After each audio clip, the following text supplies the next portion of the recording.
I'm going to be saying hello to Chase Padgett in just a few minutes, but first let's get a taste of his music. Here he is live in the studio with Crossroad Blues. I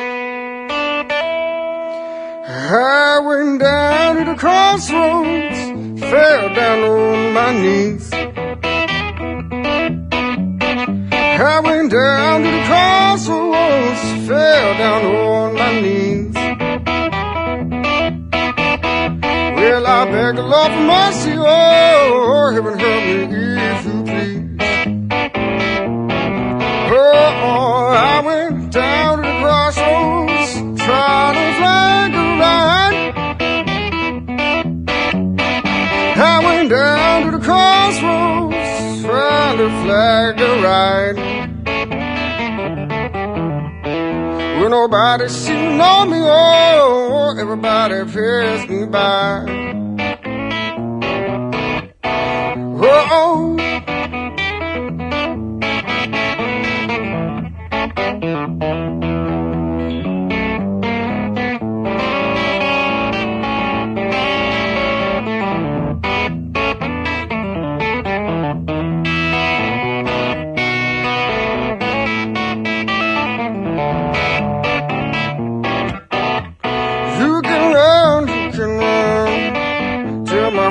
boy Billy Brown. You can run, oh, tell my friend boy Billy Brown. Well, I'm standing at a crossroads, and I believe I've been sinking down.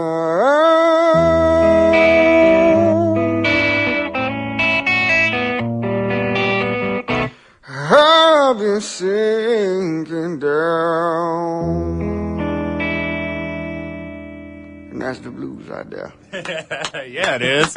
Chase Padgett live in the studio. What's up? Welcome, sir. Well, thanks for having me here. I'm excited. Welcome to Asia. Yeah, this is my first time to Asia. Right on. Well, we'll get into it in just a sec, but we are filming this. Well, when I say we have a couple of guys in here from TBS EFM Digital Magazine in the studio.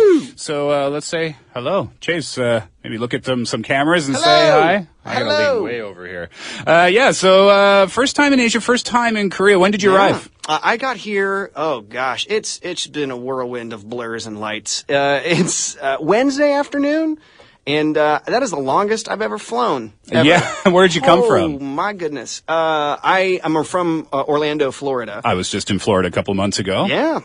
It's very nice this time of year. It starts getting pretty hot. So soon, you flew out of Florida all the way to Korea. Yeah. I know exactly what that's like. It's not that fun, is it? You know what, though? I have to say, I'm very glad that my entire flight was uneventful, and I super lucked out because the middle seat, I didn't get it. Instead, I got the aisle both times, and the middle seat was empty, so I got to, really lounge about. Isn't that a great feeling? Oh, it is the simple things. You have brought your comedy musical show from the States here to Korea. That's right. You play 6 different guitar players. Mm-hmm. Each has their own voice. Yep.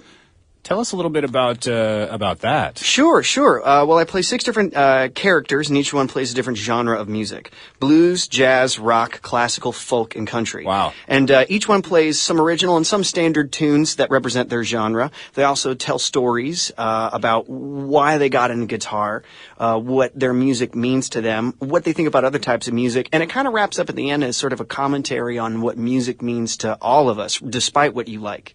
Interesting. Yeah. So your musical background then comes from all of those different genres? Yeah. I'm naturally kind of a curious guy. I really, really love music. I have I don't know, I get into debates with people whenever they say oh, that's not music, fill in the blank, whatever they said, because I think it all is. I actually have a music degree, and the very definition of music, as defined by music anthropologists, is a series of sounds and silences created to make a purpose. It's a pretty broad description, and it's all true, and it's all valid. And that's kind of the whole point and metaphor of the show. The comedy aspect. Now, I know I'm from Canada, where the comedy culture there is kind of big in Montreal. They have the Yuck Yuck Festival, but stand-up comedy clubs, that's a big thing, and a bigger thing in the United States. I think it's safe to say. Was that a big thing for you growing up too? Oh my gosh, I was addicted to Comedy Central when I was a kid. I did two things until I found guitar, which was play video games and watch Comedy Central. Okay. And then when I found guitar, it became... You did three things. Three things, precisely. Right. And I love it. I think it's really beautiful and graceful. And the comedy that I do in the show is... in ways is similar to stand-up, but it's different because it's all coming from the place of a character. Most of the times when you see stand-up, and even the best stand-up, they are being genuinely themselves. Okay. And I'm, in a way, doing that. I'm being myself, but through the lens of a character. Like, all the things that I say are, to a degree, my own opinions that are accurate, but then sort of put through this prism of other character attributes that I've picked up along the way from people that I've played with or met or respect as a musician. So I'm guessing then that, you know, your audience really gets a chance to know you as an artist, because that's what they say a good musician and a good vocalist is as well. Someone who really conveys who they are and the feelings through their music, right? Yeah. I mean, the show is like my ultimate life book report on everything that I've been able to become or become proficient at. Guitar playing, characters, improvisation. There's a part of the show where I literally just pick someone out of the front row and improvise a rock song for them. Okay, cool. Yeah. So, and just... Well, hold on now. Yeah. I'm kind of an audience member. All right, are we doing this? Well, let's do this. All right. I am. Let's paint a picture. I'm at the Chase Paget show. I'm lucky because I got, you know, the front row, middle row seat. Right. And, okay, so, no, let's run through this. So how would this go? Okay. If we were in the middle of your show? I'd be like, I'd be my rock character first off. So he's like a 19-year-old kid. I'm Michael Marsh. I'm 20, and I'm the lead guitar player for Dragon Tongues of Fury. Woo! Yeah. Oh no, my bad. We changed our name. Now we're called Satan's Dental Plan. I thought of the Satan part. My cousin, he's my drummer. He thought of the dental plan part because he's going to Votech for mouths. But anyway, what's your name? Steve. Steve, excellent. Steve, so, you're a radio DJ guy? I am, yeah. Awesome. What do you like to do for fun, Steve? I like to, play video games, drink beer, and listen to rock and roll. Oh, awesome. So, do you have a girlfriend then? I don't have a girlfriend. I have a wife. Oh, I'm sorry. All right, cool. What's her name? I don't like to say that on the air. Fair enough. Let's go with, Susie. How about that? Susie, anonymous. All right. All right, cool. Anything, what drives you crazy? Like any pet peeves? My writer. His name's Andy. Writer? What Yeah. what do you not like about it? He's British. Oh, man. I know, right? Because they're Right. all like, good day, governor, and crumpets, and I don't know. I only watch the BBC. I'm loving this show so far. So, all right, cool. So, normally I'd get maybe a little bit more information, but let's just do it. Steve, working radio, you love video games, you have a wife who's anonymously Susie, and you don't like your writer because he's British. Okay, here we go.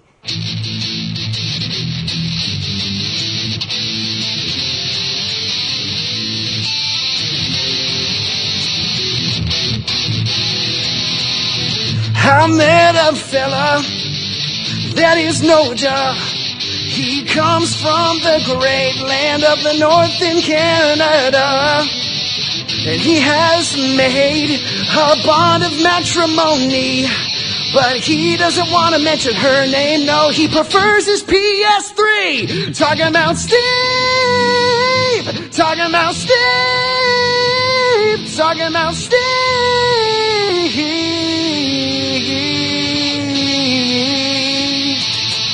I think we just got our new opening music for the show, EQ. Right on, very cool. Is that hard to do, I wonder? You know, because you kind of never know what people are going to say Never to you. know. Never know. Here's the thing, though. I've gotten to the point where the thing that will throw me off for that is a lack of specificity. Okay. Like when you're doing improv in any sense, one of the worst things you can do is be vague. And if the audience member is like, so what do you like to do?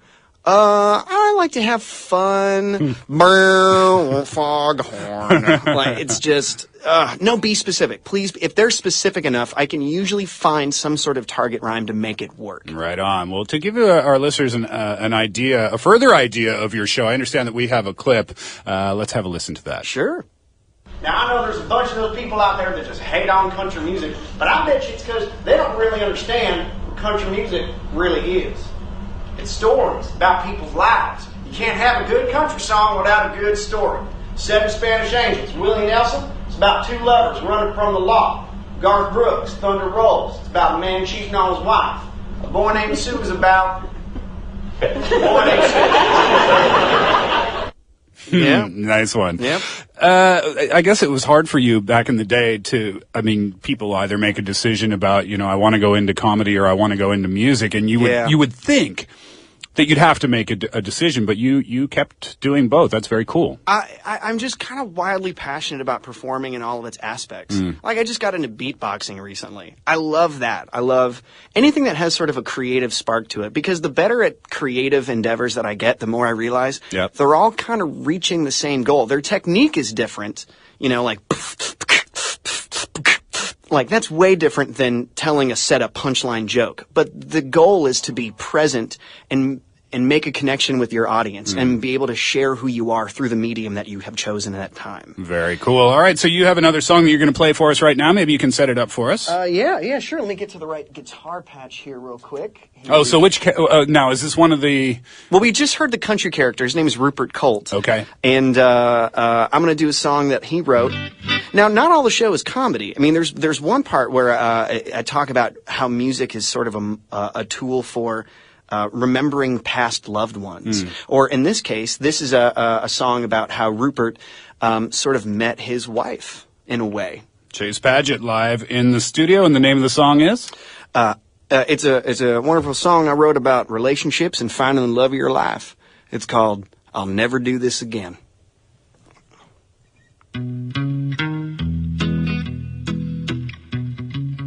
I was a-drinking at the bar, I was thinking about finding company for the night. She saddled on over, her name was Clover, her skirt made her look just right.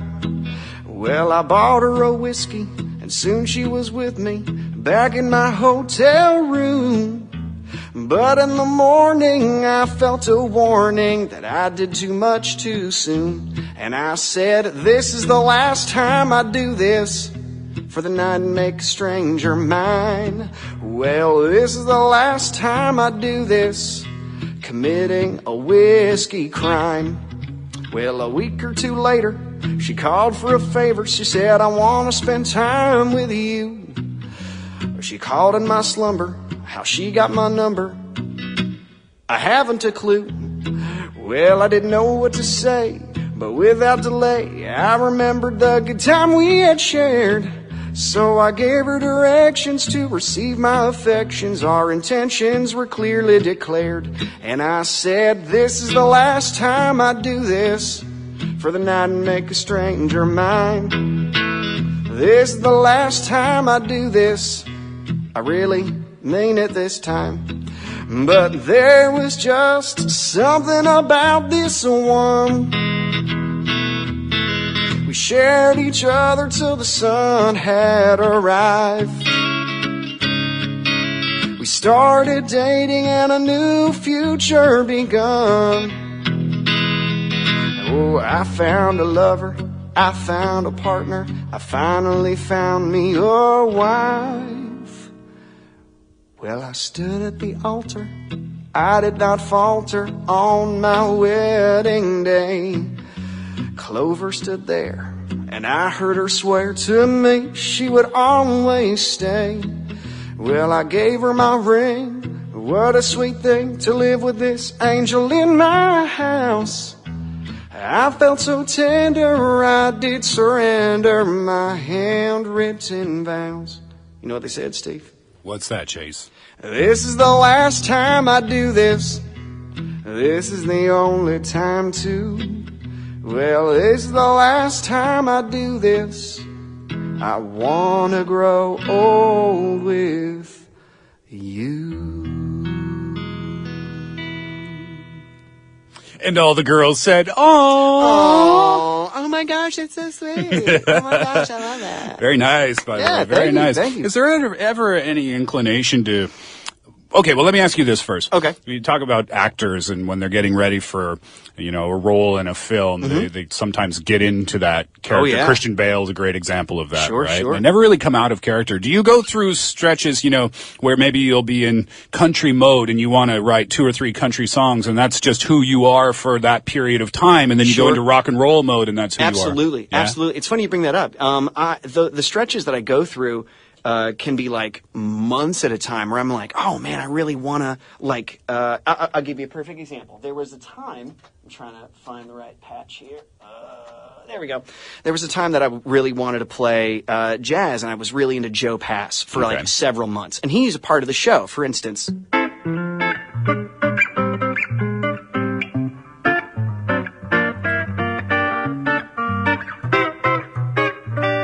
Right there is like the first 4 to 6 bars, like note for note of what Joe Pass plays. Okay. Or just recently, I'm getting more into like a finger style sort of country chicken picking, for instance.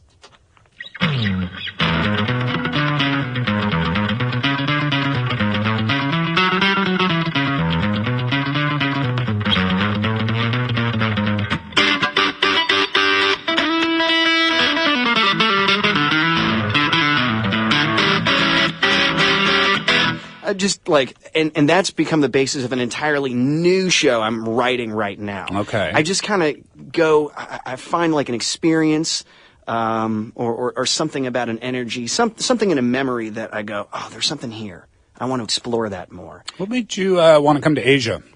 Well, I've never been here before. And one of the best parts about doing my show is I've gotten to travel an extensive amount. I got to go to the UK. I went all over North America. I actually did this show for a month off Broadway last year. Wow. Yeah, which was it sounds a lot cooler than it was. Why? What went wrong? Well, just the theater that I got hooked up with, really didn't end up caring about me being there. And I was like, okay, so you're not going to advertise this show at all? All right, well, great. So I went from, in a Canadian Fringe Festival, I sold out a house of 300 several times. And then a month later, I played to a house of 2. And it's just so about the environment that you find yourself in.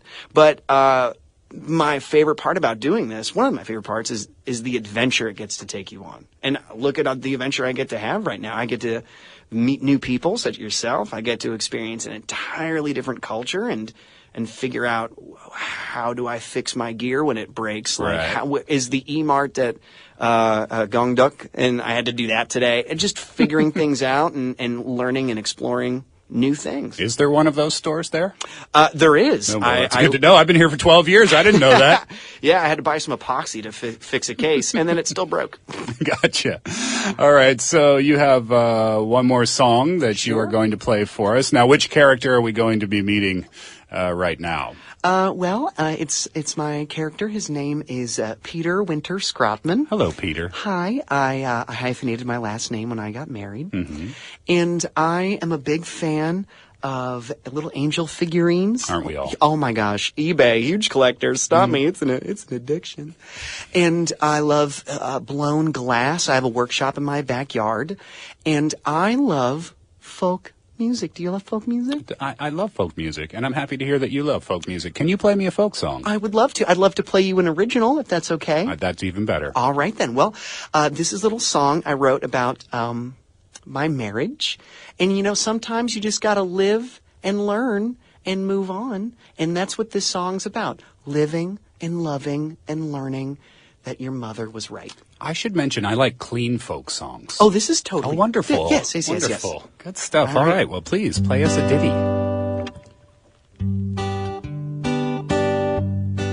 Peter Rabbit was a cottontail, hopping all through the grass, laughing and playing until one day he saw a pretty lass. The cutest bunny that you ever did see.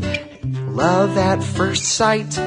But Peter didn't know that she would be the biggest mistake of his life. Well, they got married in the magic wood.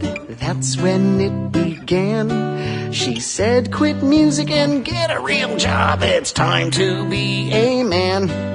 Well, Peter was hurt, but he said, okay. Didn't say maybe. Because his love turned out to be super crazy. Run away, Peter, as fast as you can.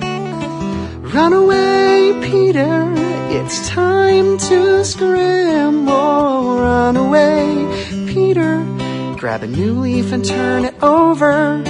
Run away, Peter, your wife is bipolar. Well, things were not so happy, no, not in the magic wood. See, Peter was kinda scared of his bride because she was no good. He had an idea to run away across the nation because she wasn't a fan of... She sounded.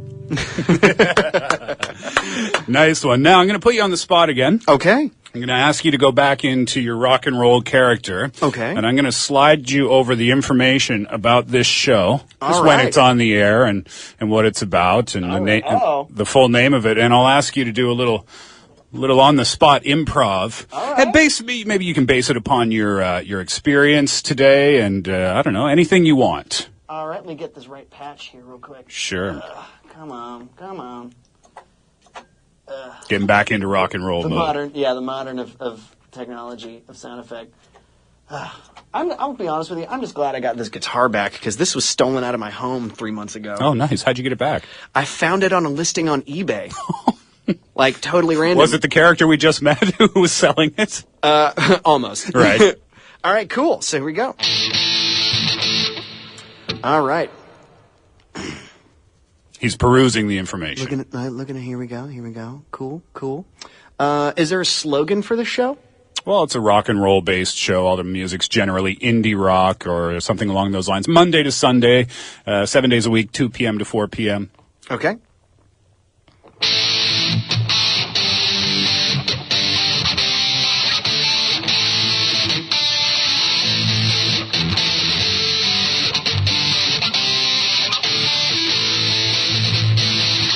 He comes from the land of the north. You know it may be so cold, but he does a show about rock and roll. You know he is so bold. He lives in South Korea. Oh, don't you know?